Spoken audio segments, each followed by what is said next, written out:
అదేది 'super six', 'super hit'. ఆ 'super సిక్స్‌లో' 2 ఉన్నాయి. నిరుద్యోగ భృతి ప్రతి ఒక్కళ్ళకి రూ. 3,000, అలాగే 20,00,000 ఉద్యోగాల లెక్కన ఇవ్వాలన్నటువంటిది. ఏడాదికి 20,00,000 చొప్పున 1,00,00,000 ఉద్యోగాలు 5 ఏళ్లలో అన్నటువంటిది. సరే ఇప్పుడు ఆల్రెడీ ఉద్యోగాలు వచ్చేస్తున్నాయి. 25,00,000 వచ్చేసినాయి, 30,00,000 వచ్చేసినాయి, 40,00,000 వచ్చేసినాయి అని పేపర్లు చెప్పేస్తున్నాయి. మరి ఇప్పుడు అందరూ ఉద్యోగస్తులు అయిపోయారా? లేకపోతే ప్రైవేట్ ఉద్యోగాలే ఇదా? అంటే ఇందులో నడుస్తుంది. సరే ఓ పక్కన ప్రభుత్వం అనేది అంత చేయలేదు. నేను ఇంతకుముందు కూడా చెప్పా ఎవడికాడు ఏదో ఒక ఉపాధి పొందుతూనే ఉంటారు అన్నటువంటిది. అది ఏ ప్రభుత్వమైనా అంతే. కాకపోతే ఇక్కడ టీచర్ ఉద్యోగాలకి డిఎస్సి ఇచ్చారు. అట్లా పోలీసు ఉద్యోగాలు ఇంతకుముందు జగన్ ఈ 2 ఆపిన వాటిని కొనసాగించారు. అది ప్రభుత్వానికి శభాష్ చెప్పాలి.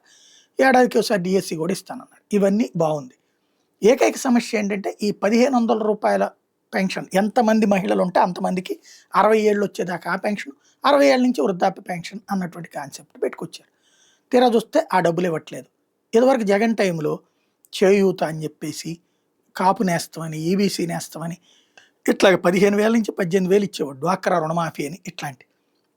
అలాగే సున్నా వడ్డీ రుణాలు, పావలా వడ్డీ రుణాలు అవన్నీ ఇక్కడ ఆగిపోవడంతో ఓ పక్కన నానా తిప్పలు పడుతుంటే ఇక్కడ ఇస్తారా ఇవ్వరా?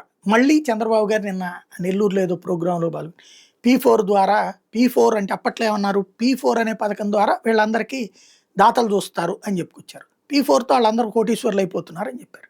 టోటల్గా ఇడిచిపెడితే 10 లక్షల మంది లబ్ధిదారులను కూడా డిసైడ్ చేయలేదు. వాళ్ళకేం నెల నెల డబ్బులు ఇచ్చేవాడు ఎవడో లేడు. ఇప్పుడు P4 పథకం అనేటటువంటి కాన్సెప్ట్కి వచ్చేటప్పటికి మొత్తం ఇప్పుడు 1,45,00,000 కుటుంబాల్లో ప్రతి ఒక్క కుటుంబానికి ఓ మహిళ ఉంటారు కదా, 2 ముగ్గురు ఉంటారు కానీ తక్కువ ఉంటారు కదా. మరి వాళ్ళదేంటి? ఏమీ లేదు. కానీ ఇప్పుడు అవన్నీ కూడా మీకు చేయూత ఇవ్వడం కోసమే P4 అని నమ్మండి అంటూ కొత్తగా నమ్మించే ప్రయత్నం ప్రారంభించారు.